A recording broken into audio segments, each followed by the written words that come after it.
You are an entrepreneur, a professional, a speaker, or a coach.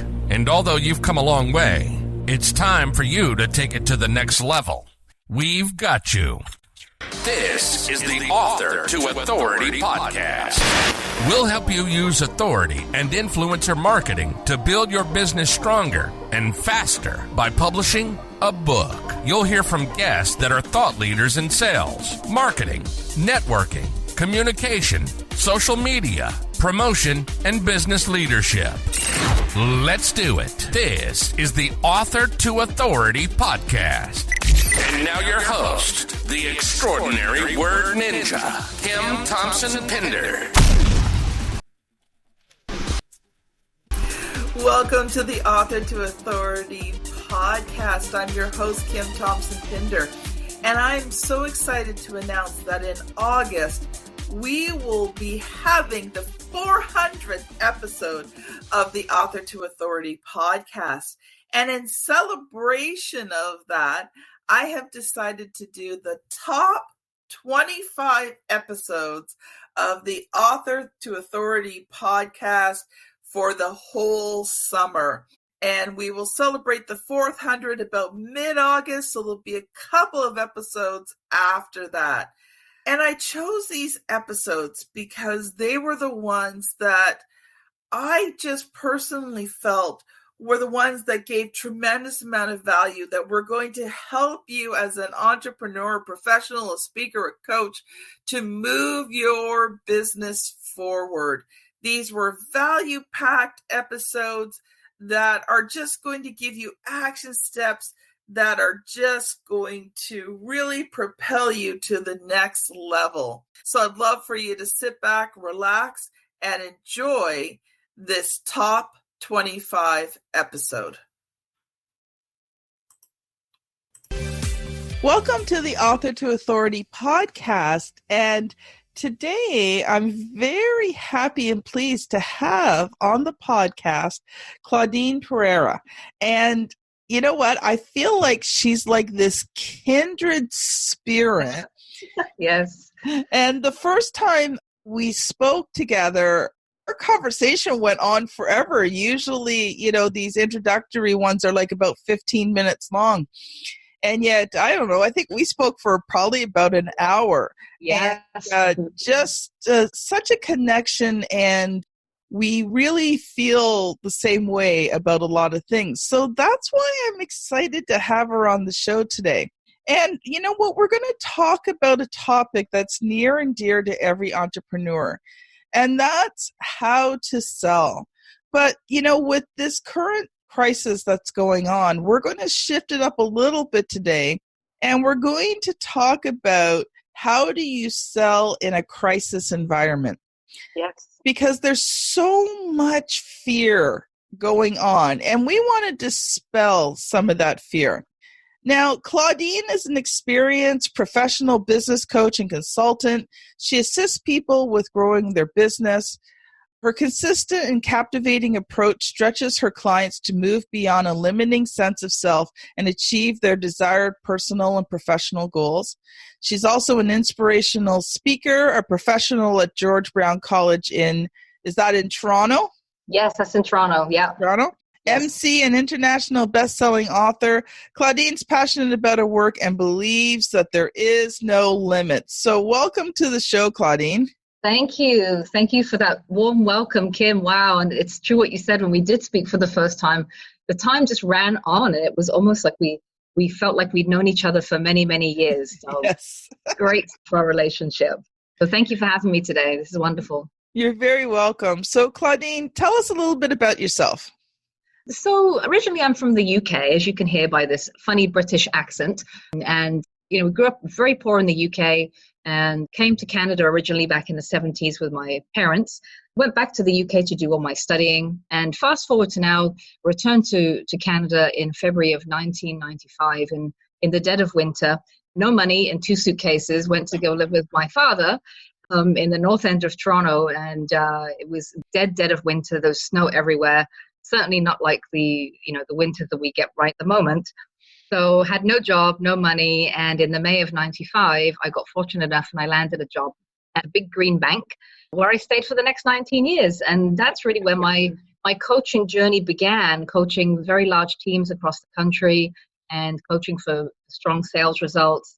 And, I learned the good, bad, and the ugly in all of that. And in 2014, I was blessed enough to start my own business coaching and consulting company, and going in 6 years strong. And it's a wonderful journey. And I'm so blessed to be able to serve the entrepreneurial community and helping them to grow their business. So that's a quick high level of about me. What was it like for you transitioning from, in many ways you were an entrepreneur in your career, but what was it like for you transitioning from a career to just strictly being an entrepreneur? Honestly, Kim, it was hard. It was hard.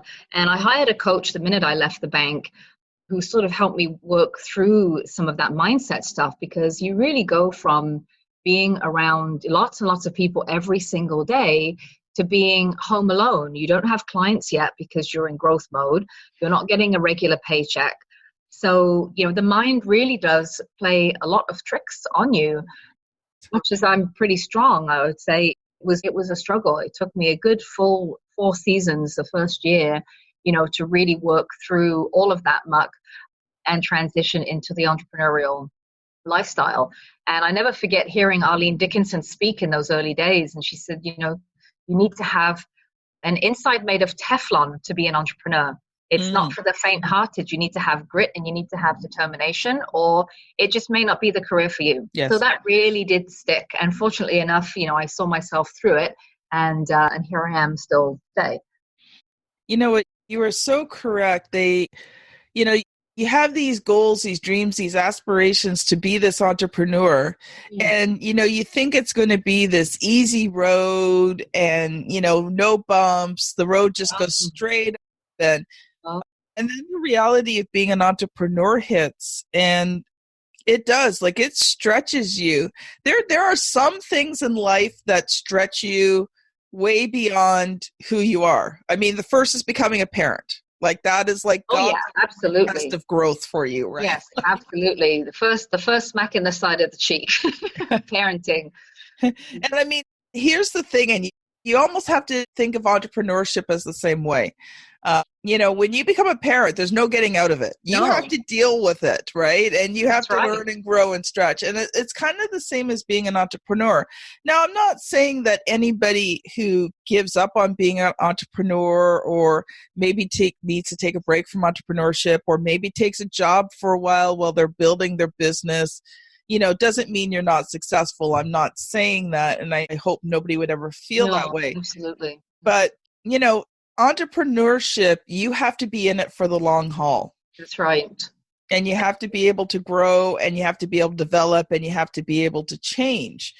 And like you said, you spent that first year with a mentor, exploring this whole new side of things you had never experienced before. You had a lot of entrepreneurial skills, talents, and abilities, but you had that career, you had that constant paycheck, you had the support of other people around you, and now you found yourself, you're an entrepreneur by yourself, and it's a totally different ball game. Yeah, no, absolutely. And it's funny because even though I'm 6 years in, sometimes people say to me, "You're so successful, what's your secret?"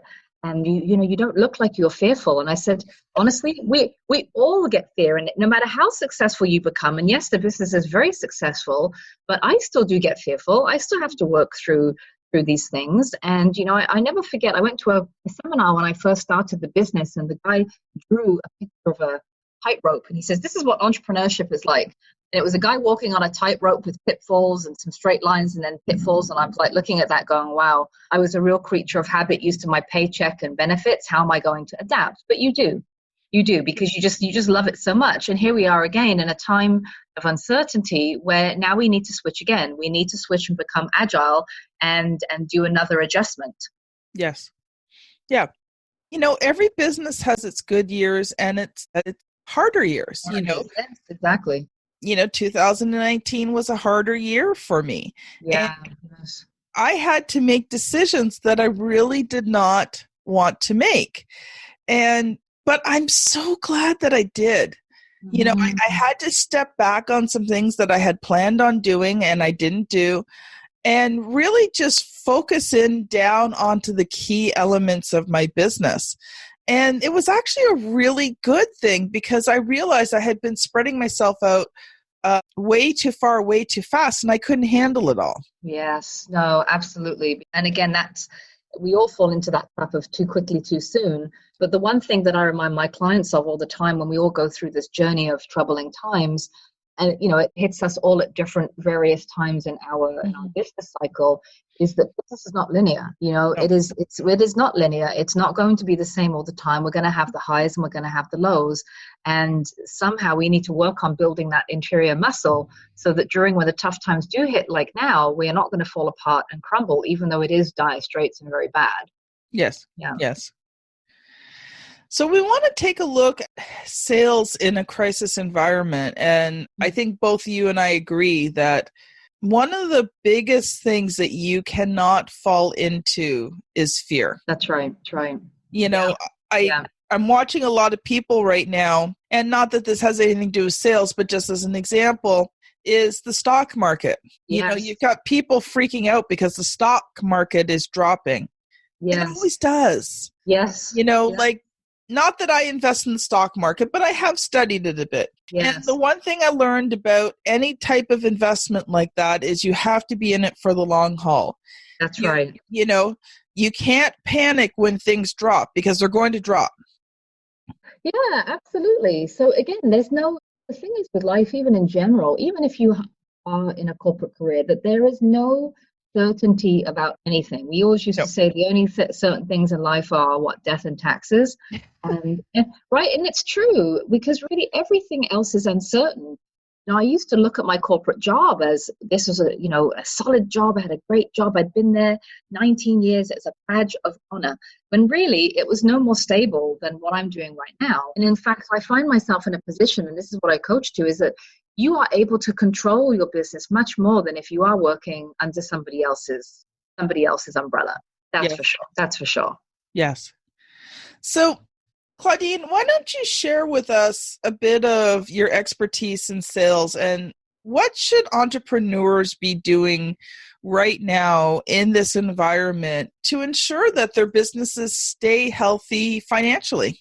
Sure. And it was funny, this morning I was having my tea thinking about today and knowing that we were going to talk about sales and kind of thinking about how we could put a little bit of a pivot into it to, so it's not my typical sales sort of spiel about following up and having following the Pink Coach sales chain, and really thinking about what are some of the things right now that, key for all small businesses, no matter whether you're selling in person or selling online, that we can do from a sales perspective. And when I think about sales, it's not just about selling right this moment. Mm-hmm. And I think at the end of the day, yes, there's still some transactions that may very well be taking place at this very moment in time. But at the moment, we cannot expect, with the economy as it is, and as you were just saying, the stock market, for people to be pulling out their wallets and just spending cash left, right, and center. Mm-hmm. And one of the things I'm anticipating from a sales perspective is that once we do come out the other end of it, I feel that, just based on my own knowledge and what I've been reading, I'm no expert, but I think we'll be feeling the after effects of it when we come out the other end. Mm-hmm. And that's maybe when there'll be some uncertainty. So, one of the things I've been working on with my clients, and I encourage you to do so, is to come up with a bit of a contingency plan for your business. Yes. So from a sales perspective, sales and revenue and customer experience, I would roll them all together perhaps in one, because really sales is customer experience. Sales is service. And really think about what can you do now? What are the activities that you can do now, some business building sales activities that you can provide your clients with now, or provide yourself with, for when we get back into the saddle a few months down the road, whether it be 2 or 3 or 4 months. So you're keeping those fires burning.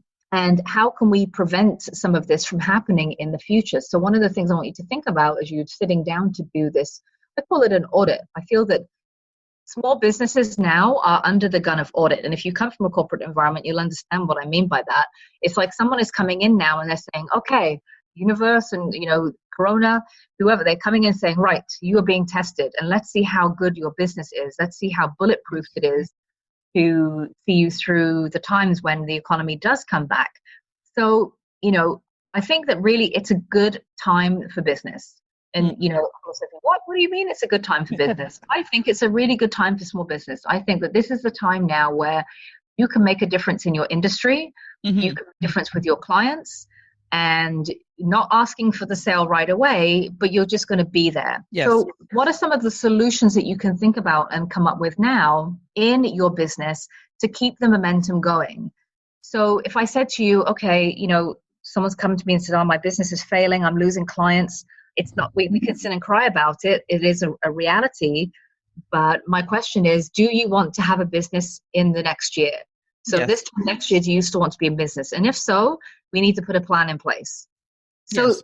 some of the ideas, and just to give you some tactical things that, that I'm sharing with my clients that you can do to really get creative during these uncertain times and really flexing out. We got to be agile. We got to, as one of my good friends who runs our mastermind group says, you got to come up with parallel thinking.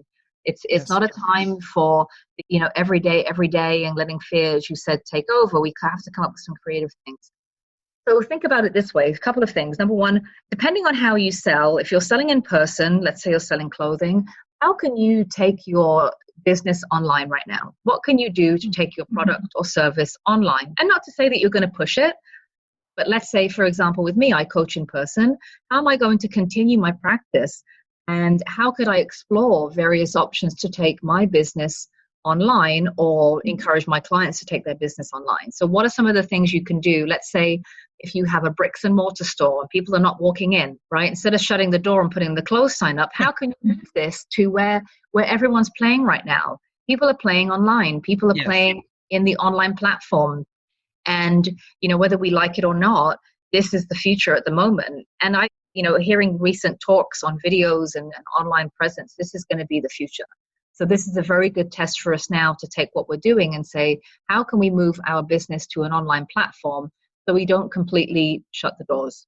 Yes. Secondly is, instead of, I considered doing a big email blast and communication to my clients. And then I decided not to, because I didn't want to heighten this already instilled panic. And I'm not saying we shouldn't be panicking, and this is very real. People are getting sick. But I'm not going to help by doing that. So think about, if you do have clients, one-on-one clients, individual clients that you are servicing or have serviced this past year, how about reaching out to them on a one-to-one basis? So instead of a cookie cutter, big blanket email, and like I said, there's nothing wrong with it if that suits your business. But to me, I think in these troubled times, we need this one-on-one. We need people that are going to pick up the phone and say, hey, how are you doing? How is your business? Yes. Are you okay? And how can I help you? And I spent a lot of time over the weekend doing that with some clients who were saying, okay, I've got this event, I've got stuff going on. How are we going to continue? And I say, right, one door closes. Let's see how we can go around the door and find another solution. Exactly. So putting your creative hat on and helping your clients on a one-on-one basis will not only just give them that service they need right now and that little bit of hope, you are also planting that sales seed for when this crisis is over, that they are always going to need you. Yes. So remember, service is sales. Service is sales. What other business building activities can you do to keep your current clients warm? It might be appropriate that you send out some personalized videos. It might be appropriate that you put together some, concrete planning and ideas and suggestions for them. Two heads work better than one. Mm-hmm. So you may say to me, Claudine, you're not telling me how to sell. My point is, what you do now will pay off. Just like, I tell my clients, what you do now will pay off in the next 90 days. So Yes. if you do a little bit every single day, a little bit of business building activities, some sales activities, keeping in touch with your clients, this will help you to stay top of mind once the pandemonium dies down and we're starting to get back into business. And I had a couple thoughts there as you were talking and wanted to share as well. Just because you have a brick and mortar business doesn't mean there aren't steps that you can take. Here's the thing. If you show the customers that are coming in that you're taking whatever precautions are appropriate for the type of business you have, right? So Yeah, correct. Mm-hmm. like, are there things that you can do? If you own a clothing store, people may be hesitant to try on clothes, but if you can be showing your customers that, hey, I've got a steam machine, the steam kills the viruses. Anytime someone tries on clothes, they're being steamed before they're put back on, have hand sanitizer, have wipes, make it very clear that you're wiping down different things in your store. Yeah, it's an extra work for you, yes. But if you can show people that you're taking the proper precautions, okay. Now, maybe some countries not, okay, but most of the listeners are here in the Canada, United States. If you show you're taking the proper precautions, right, people are still going to come to your store. Yes, right? Absolutely. And actually, I'm glad you talked about that, because a prime example, Mondays is my business building day. I'm at home.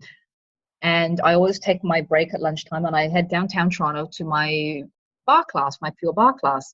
And it's a small class, but I still went today because they really convinced me that they are doing the utmost things possible, to keep the place clean. And, we also have access to online classes if we need it. Mm-hmm. And so I'm sold. I'm going to my class as normal. And to be honest with you, it's probably much cleaner than it was before all of this happened. So maybe this is a safer time to be out. I don't know. I know I'm trying to do a different spin on things. So that, yes, I am taking it very seriously, but also too, trying to look on the light side of things. Maybe it is a better time to be out. Everything is super clean. People are cleaning everything, scrubbing fingernails, mm-hmm. Hand sanitize. Yeah. And you can't run your business in fear, right? No. And, you can't go either way this time right now either. So what I mean by that is you can't raise your prices and try to price gouge, but nor do I think that you should be cutting prices either. Agreed. Don't cut your prices to try and get sales in now. Because what happens is that, you've now conditioned your clients that they can get lower prices from you. Yeah, I completely align with what you're saying, that this is not a time to lower prices. You can give more. There's ways that you can give value with your time and other things that you can do, mm-hmm. but you don't need to cut your prices. I mean, unless you feel really compelled, like if you're running an organization and you have to shut the doors and, your practitioners might need to, do things remotely, then yeah, maybe give your clients a bit of a break. It really depends on your business model. Yes. But your base price for something, I think that we start to come out of the gate looking desperate if we start to slash prices mm-hmm. during this time. I think it dilutes business, and I think it's not going to be any good for the economy. Now, you may say to me, well, Claudine, I've got clients dropping left, right, and center, and to me, that's a bigger conversation of we need to continuously keep our sales funnel full year round. Yes. So having your list, your generate list, your people that have worked with you in the past, keeping track. And now might be a good time to revisit your list just to see who's on it, who's where, and when will you pick up the phone and call person number 1, person number 2. Maybe it will be in 2 months, maybe it will be in 3 months. It's just to revisit that funnel and see who's poking around in there. Because yes, we're all going to be impacted by this and losing clients at varying degrees. But now it's a time to strengthen our funnel for the future. And how can we do that given the current circumstances? And then the second thing is a bigger picture, and I know this is not really sales, but again, look at your business. We are all being audited. And if someone's auditing our business right now and you don't have enough money to live on maybe for the next month, then that's another conversation to have with yourself to say, okay, maybe self, if I'm bringing in $1,000 a month, I'm putting away $200 in an account somewhere for this type of crisis, because mm-hmm. chances are this has happened now and it's going to happen again with something else. We went through the bird flu, we went through SARS, and now this one has been a disaster, and maybe the next one will be even worse. So what can we do to have a bit of a cushion behind us, be able to support ourselves even just for a little bit financially when troubled times do hit? Well, and I think a couple of other just thoughts that occurred to me while you're talking was, first of all, why are your clients leaving, right? So are there things that you can do to keep those clients? Or are you just accepting the fact because it's a crisis situation that there's nothing you can do, these clients are going to leave? Well, maybe if you're having that conversation with your client about, why are they leaving? right? And are there things that you can do to maybe reverse that so you don't lose as many clients, first of all, in the first place? Because maybe sometimes they're just reacting out of fear. And if you can assure them, right? Here's the things. People buy outcomes, and people still need those outcomes. Yep. So if you can show them that you can continue to supply them with that outcome and help calm their fears and let them see that, you know, there's still results to be had, then maybe you won't lose as many clients to begin with. Absolutely. Spot on, because that's giving value. And yes, some may bite and some may still say, look, I just can't afford it, and, you know, take a back seat for the short term. But you need, again, this goes back to you have to be creativity. You have to have some creativity in these times. Put your creative hat on, you know, Google some ideas, think about something that's outside of the box that, you know, how can you continue this client relationship? Because again, in a year's time, they're still going to want to have a business. And yes, you might scale back on whatever it is you're doing with them, but you need to keep that momentum going. It's like the rocket ship is up there, and the minute you start to do less and less and less, and guess what? You're going to come out in 6 months and go, yeah, I really have no business.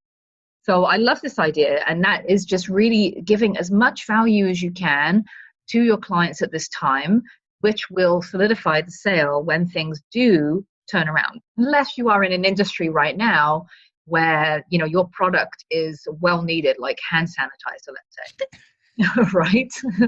So yeah, but you know what's going to happen? Oh yeah. You know, they're getting a lot of sales now, but a couple of months down the road, they're not going to be getting sales, because what's happening is everybody is super stocking up, right? Yeah, exactly. So that's a great point. And how can they're doing great right now, but what's going to happen in 3 or 4 months when people don't need their product anymore? Mm-hmm. What innovative, you know, if I was sitting in a room with them, I'd be saying, okay, what innovative idea can we come up with now that you can roll out in 4 months' time when no one wants hand sanitizer anymore? What is it that you can sell at that time? Yeah.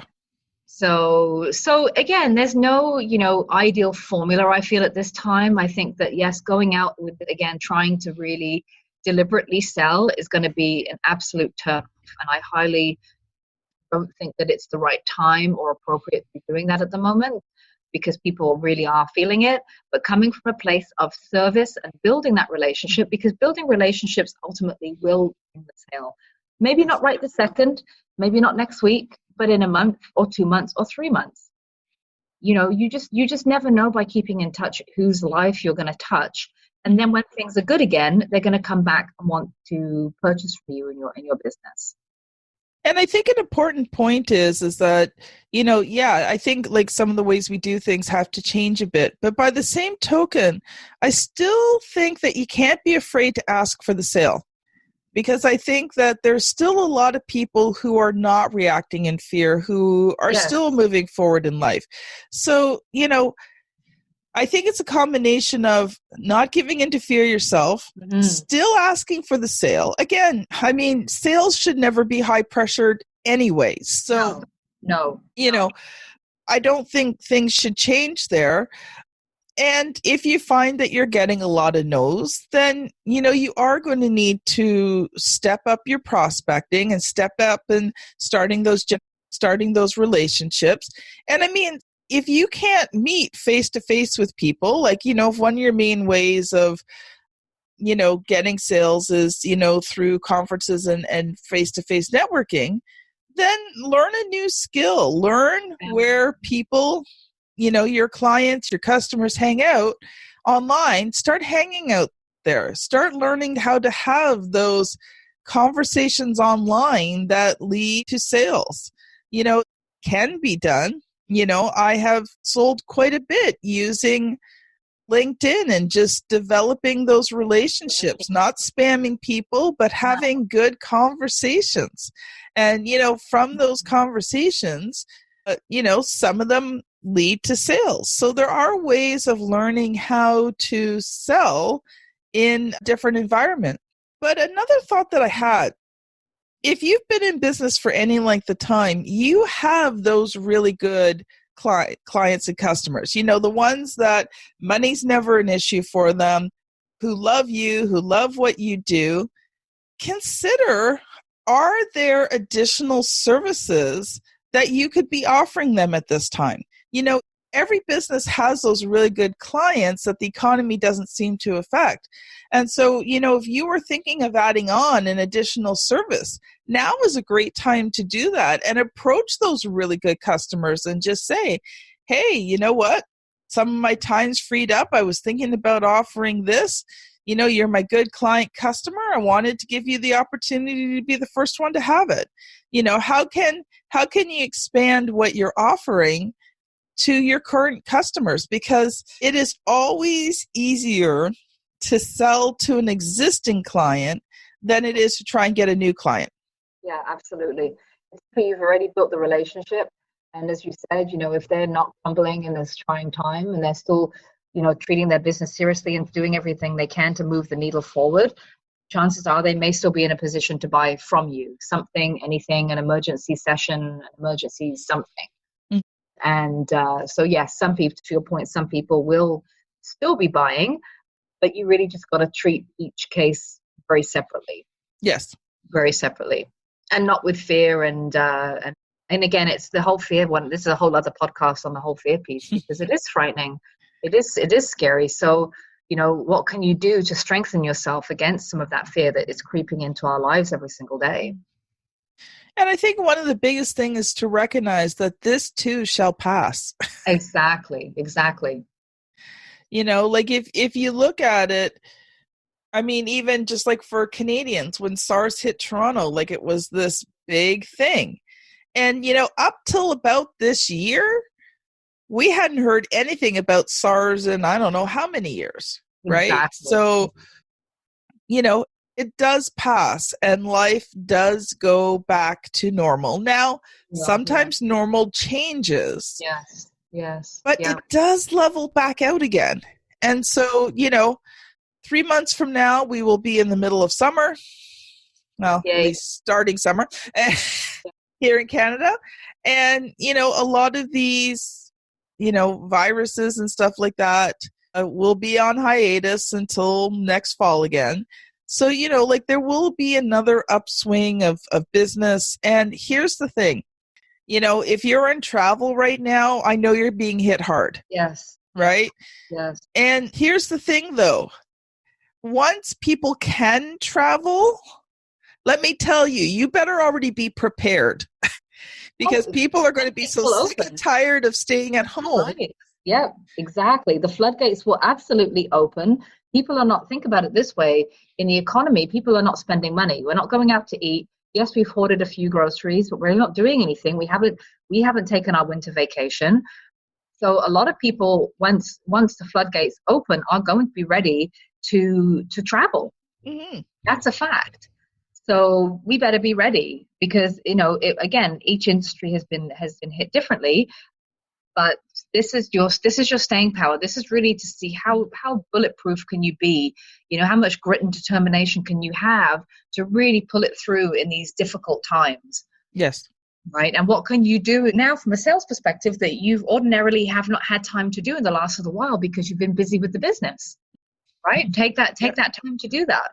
Yep. What new do you need to build new material for a workshop that you can release in the fall? Do you need to write a few more chapters in your book? That's what I'm taking some time to do, is to try and finish my first draft of my workbook. Mm-hmm. So, what are some of the things that you can do that you have ordinarily not had time to do in this sort of a bit of a downtime? Yes. Well, Claudine, we're pretty well out of time. I think we've gone a little overtime. Oh, I'm not surprised with that. So, what I want to do is I want to have you back on again. We'll have to book a time and, talk a little bit more about sales, but I also want to talk about your book, your writing journey, and all that kind of stuff. So, sure. In the meantime, how can people connect with you, Claudine? So I'm everywhere on social media under the Pink Coach. So you can find me on Twitter, Instagram, Facebook, and LinkedIn under the Pink Coach. My website is www.thepinkcoach.com. And you can also find me on my Google page. or just pick up the phone and call me. If you need to have a chat about your business, if you're listening to this going, man, I just don't know. She said some things here that sounds all right, but I think she's smoking something. I don't know about the sales. Like, just call me or send me a note through my website or email me at info@thepinkcoach.com, and I will set up a time to talk to you just to see if we can talk you through a few key points in your business. I'd be more than happy to do that. Please do reach out. That is so awesome. So, audience, I've said this before. I'm going to say it again, and I'll probably say it another time. These experts that I have on the show here, they truly care. They've come on to share their expertise freely and be able to help you. And so when they offer to do a call with you, this is not get on the phone and they're going to try and sell you something call. No. This is, they're here to help you. Yes. So Indeed. Please take advantage of these opportunities to connect with these people, learn from them, ask them questions. Believe it or not, the higher up somebody is, okay, and I'm not most, okay, there are some people who are just very selfish and greedy, but most people, who are higher up on what we consider the success ladder, love to share what they have learned with others. Yes. So take advantage of it. Learn those things.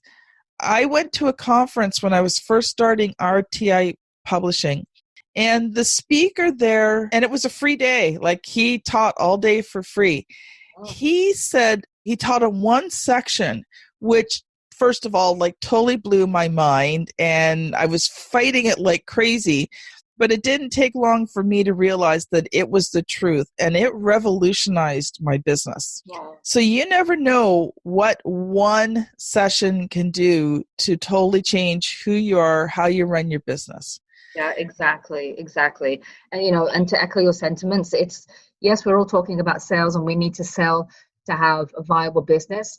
However, for me, first and foremost, it is about service. If I can give you one thing in your business that can help you move the needle during this next little while, I've done my job, and I do not need to be compensated for it. Your success in your business will be compensation enough for me. So please do reach out. Awesome. Well, thank you so much, Claudine, for being on the show. Thank you. This is excellent. Thank you for having me. So this has been Claudine Pereira and Kim Thompson-Pinder on the Author to Authority podcast, and we will see you on the very next show. Bye now. You've been listening to the Author to Authority podcast. The extraordinary word ninja, Kim Thompson-Pinder, has helped over 200 entrepreneurs, professionals, speakers, and coaches write and publish their books that have become incredible marketing tools for their business. And many of those have gone on to become Amazon best-selling authors and have used their books to land high-level clients and get on big stages. We hope you've enjoyed the show. Make sure to like, rate, and review. And we'll be back soon. But in the meantime, hit the website at www.authortoauthoritypodcast.com. See you next time.